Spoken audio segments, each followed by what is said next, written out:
د افغانستان د بهرنیو چارو د وزارت سیاسي معین محترم خلیل کرزی پراکتیش راغلاست. سلامت اوسئ، جوړ اوسئ.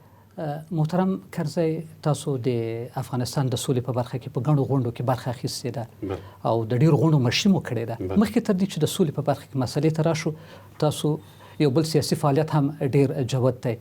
په ډیرو سیمه ییزو غونډو کې مو مشري کړې ده، د آسیا زړه غونډه کې، د استانبول په غونډه کې او په داسې نورو غونډو کې. د دغو غونډو په ارتباط د افغانستان منطقوي سیاست ته راشو، په اسلام آباد کې ځینې کسان دا ګیله لري چې افغانستان د هند او پاکستان ترمنځ د توازن نه ساتي. تاسو څه وایاست؟ بسم الله الرحمن الرحیم. اول خو ډېر خوشحاله یم چې ستاسو سره وینم. زه فکر کوم دا به درست نه وي چې موږ وایو چې موږ د هند او د پاکستان په باره کې یو توازن نه ساتو. زه په 2015 کې چې مقرر شولم، په 2015 په دا کال کې زه نه پلا پاکستان ته ولاړم.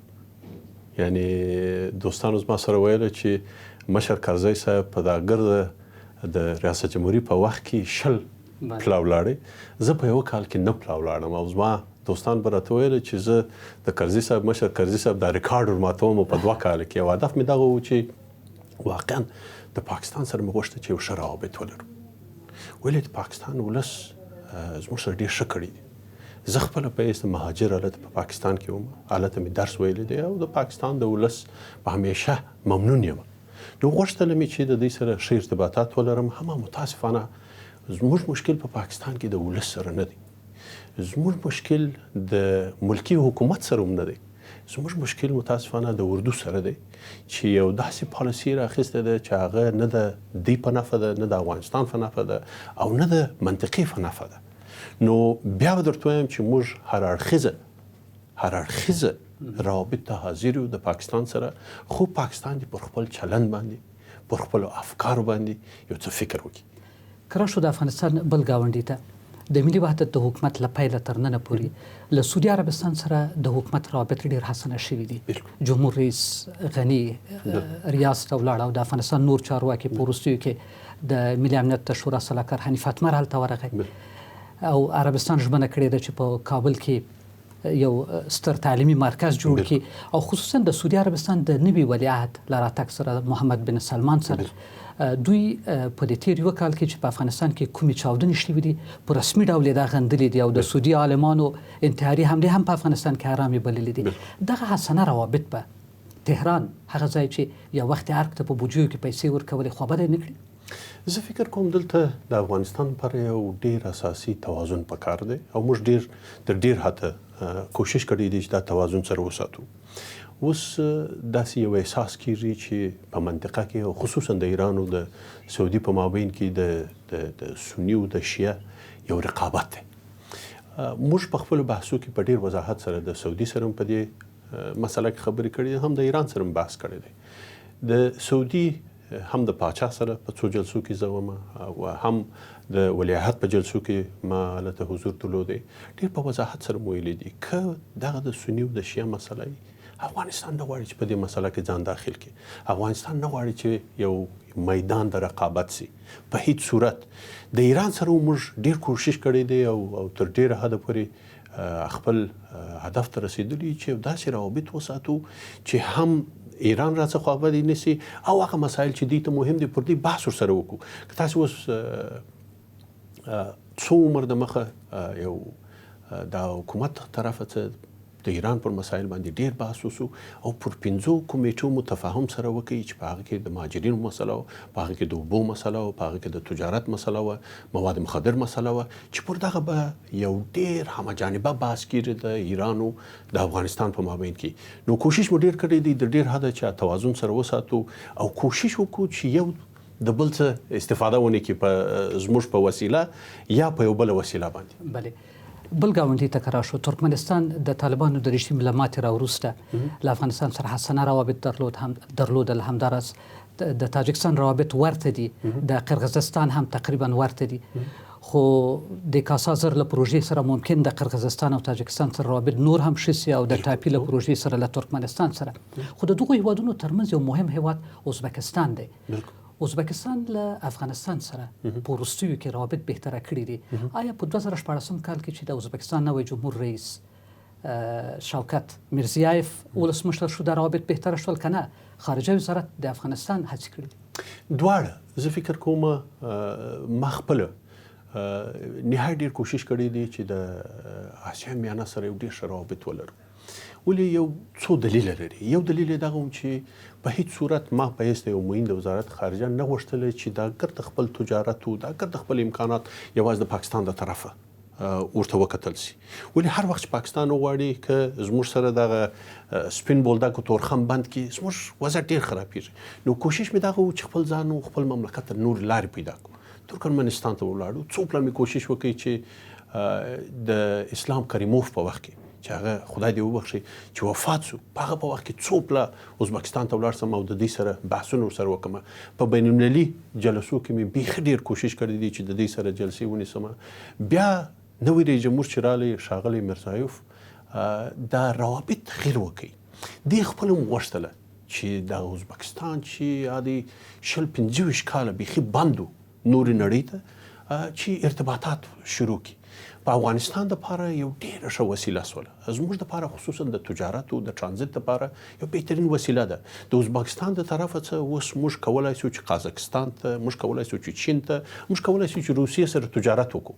پخوا دغه زمینه موږ ته مساعده نه وه. اوس یوازې نه د تجارت ډېر نور مسایل راته زمینه راته مساعده ده او دا د افغانستان دپاره یو ډېر نیک قدم دی او زه فکر کوم هم د وزارت خارجه و هم د دې د برکت. او تاشکند د نوروز په لومړۍ اونۍ کې غواړي چې د افغانستان لپاره یوه لویه غونډه هم جوړه کړي او ویل کېږي چې په دې غونډه کې قزاقستان ډېر نقش لري. قزاقستان ډېر مهم هېواد دی، د امنیت شورا مهالنۍ مشري هم کوي. له هغوی سره د افغانستان روابط په کومه سطح کې دي؟ آیا ډېر ښه؟ دغه جلسه چې را روانه ده مشخص تاریخ 26 د مارچ دی. په دغه کې به د منطقې د سیمې او خصوصا د نورو هیوادو وزیران راځي. وزیران خارجه دعوت شوي دي. دلته ترکیه دعوت شوی دی، هند دعوت شوی دی، آسیا میانه 15 سره مملکتونه دعوت شوي دي. اکثریت په سطح وزیران راځي او دلته به د افغانستان پر صلح، پر مبارزه علیه تروریزم او پر دغه مسایلو باندې به بحث کیږي. په دل کې به قازقستان هم حضور ولري په سطح وزیر خارجه. قازقستان سره څو مسایل لرو. یو قازقستان سره د تجارت مسایل لرو، بل قازقستان سره د سکیورټي کونسل په بخش کې ډېر همکاري سره شروع شوې ده. دلته داسې افراد دي چې خصوصا یا افغانستان یا نور مملکتونه غواړي چې دغه نمونه د سکیورټي کونسل تور لیست ور واچي. په دغه کې یو ډېر خاص ارتباطات اوس د قازقستان سره لرو او ډېره مانګي مو ورسره شروع کړې ده. تاسو سولې ته اشاره وکړه. د سولې په ارتباط لکه مخکې چې مې هم وویل تاسو په ډېرو غونډو کې برخه اخیسته او تاسو په لومړۍ هغه غونډه کې چې رسمي و او له طالبانو سره مخامخ خبرې کړې دي، طالبان تاسو ته څرنګه معلوم شول؟ سوله کوي؟ هغه وخت ډېر وختي و، د جولای 2015 وخت په مری کې و. زه د افغانستان د حکومت په نمایندګي تللی وم. روژه هم وه. نو په روژه کې زما په خیال ګای وخت ملایان داسې یو څه مزاج یې سم نه. نو د روژې بعد سره کښېناستو، ډېر بحث مو ورسره وکړ. په هغه بحثو کې زما په یاد ملا عباس اخوند راغلی و، دغسې د حقاني صاحب یو ورور راغلی و، خلیل حقاني راغلی و. او د محیط ډېر جالب و ماته. یو خواته خپل پاکستانیان ناست و، آی اس آی جنرالان ناست و، هلته طالبان سره ناست و، زه ناست وم او زما همکاران سره ناست و. زموږ د وطن یو پیاوړی مشر حاجي صاحب دین محمد زما بغل کې را سره ناست و، د نور افراد را سره. دې خواته چینایان او امریکایان راته ناست و په حیث د ناظر او بحث مو سره وکړ. یو ډېر ابتدایي بحث و. دوی خپلې ګیلې راته وکړې. د دې احساس دا و چې په افغانستان کې بیخي خارجان راغلي دي او افغانستان یو اشغال شده مملکت دی او په ډېرو ساحو کې تشویشونه یې درلوده. موږ ورته ویل چې ګوره دا در سره منم چې په افغانستان کې خارجان راغلي دي او هیڅ افغان په خپل مملکت کې یو خارجي قوه نه مني. همه دا خارجان دی او ضرورت پر بنا باندې راغلي. دا خارجان زما د خاطر نه دي راغلي. ته یو وخت په حیث د حکومت القاعده ته دې وخت ورکړی و. القاعده سات زموږ دغه حکومت څخه استفاده وکړه، ولاړه پر امریکا باندې حملې وکړې. د هغه د خاطر دی راله. راځه اوس ما او تا سره جوړ سو، راوسه ما او تا یو سولې ته سره ورسېږو. هغه وخت چې ما او تا سره سولې ته سره ورسېږو د دې ضرورت نشته بالا. نو هغه ډېر ابتدایي بحث و. امیدواره یم دا نوی پلان، دا نوی برنامه چې موږ طالبان ته پیشنهاد کړې ده پر دغه بخش راسي، مذاکره را سره وکړي او دلته یو ډېر لوی قدم موږ اخیستی دی. په دغه کې خپل ما هم یو نقش درلودی چې هیڅ نوع شرط د مذاکرې لپاره مرجع دی. او دا ډېر غټه خبره ده. دا په دې غټه خبره ده که تاسو وګورئ په دا تیر 14 کاله کې همیشه دغه بحث و چې اول طالبان دي قانون اساسي ومني، طالبان دي د القاعده سره روابط قطع کړي او طالبان دي د جنگ څخه لاس واخلي. اوس موږ ورته وایو چې دغه شرطونه یو طرف ته پرېږدئ، راسئ راسره کښېنئ، هر څومره چې مذاکره مخته ځو پر خپل مسایلو به مخته سره ځو او مذاکره به مخته سره مشترکاً مخته بیایو. ښاغلی کرزی، تاسو وایئ چې تغییر راغلی دی او دا پیشنهادونه ډېر ښه پیشنهادونه دي، لیکن په ورته وخت کې نن نه هم ده چې طالبانو هیڅ نه دي ویلي. نو امید ورته لرئ چې دوی به د سولې له بهیر سره یو ځای شي؟ زه ګورئ یوه نقطه یوازې دلته د سولې مسله یوازې د افغانستان او طالبان په لاس کې هم نه ده. دلته نور مملکتونه دي، دلته نور نهادونه دي چې هغه یوازې نه مطرح دي هم هغه خپل تاثیرات لري. نو هغه هم باید خپل اساسي کارونه سره وکړو، پر هغه باندې هم فشار سره راولو چې مسایل مخته سره بوسو. بله. وروستۍ پوښتنه، تاسو په قندهار کې د یوې معتبرې قومي کورنۍ یاستئ، فکر نه کوئ چې له طالبانو سره که چېرته د حکومت په سطحه صلح مخته نه ځي، د افغانستان د جنوب غرب حوزې په سطحه باندې قومي مشران سره یو ځای شي او دوی واده راکړي چې حد اقل په یو محدودو ولایتونو کې اوربند وکړي تر څو سولې ته لاره هواره شي؟ ګوره دغه به مناسبه نه وي چې په افغانستان په یو یا دوه یا درې ولایته کې اوربند وي.